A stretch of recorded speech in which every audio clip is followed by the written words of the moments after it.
Ben ça, hein, c'est parce qu'Alfred dort sur son bureau, là, pis il copie sur moi. Man, t'arrêtes-tu de snitch, là? Come on. Je te l'avais dit, là.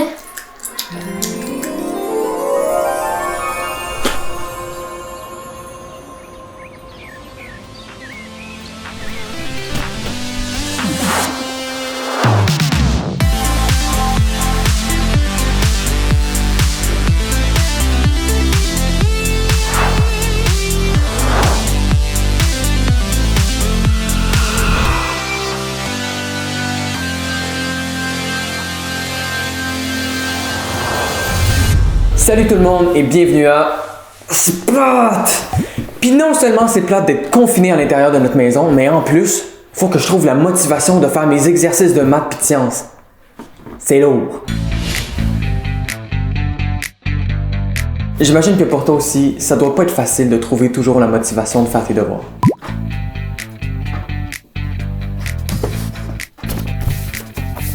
Puis on dirait qu'en ce moment, nous autres, les ados, ben on nous laisse tomber. Plus d'amis, plus d'école, plus de sorties, hein? On dirait que tout le monde reprend un genre de vie normale. Sauf nous. Je suis pas content. Ouais, bon, ça m'arrive d'exagérer un peu. Alors revenons à la motivation. Avec tout ce qui se passe en ce moment, puis avec tout ce qu'on a vécu depuis le confinement, c'est possible que tu vois pas vraiment l'intérêt de retourner à l'école en septembre. Peut-être que tu as l'impression que tous les efforts que tu as mis dans tes études cette année, ben ça servit à rien. Puis peut-être même que tu penses que tu vas réussir à trouver un emploi à temps plein dès maintenant, puis que tu n'auras plus besoin de retourner au secondaire. Je pense qu'une décision aussi importante que celle-là ne devrait pas se prendre sur un coup de tête. Tu sais, c'est quand même une décision importante.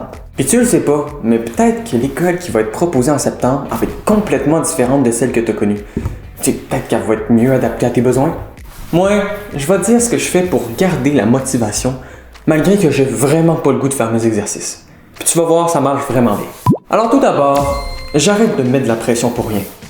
Tu sais, ça sert vraiment à rien de se taper sa tête. C'est ce qu'on appelle avoir de la bienveillance envers soi-même. Étape numéro 2. Je me mets un timer de 30 minutes où je me concentre uniquement sur mes matières scolaires.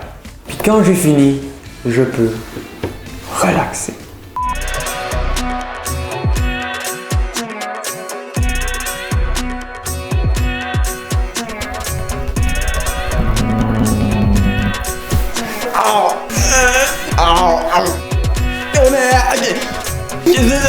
Ce qui est important en ce moment, c'est que tu prennes soin de toi mentalement et physiquement.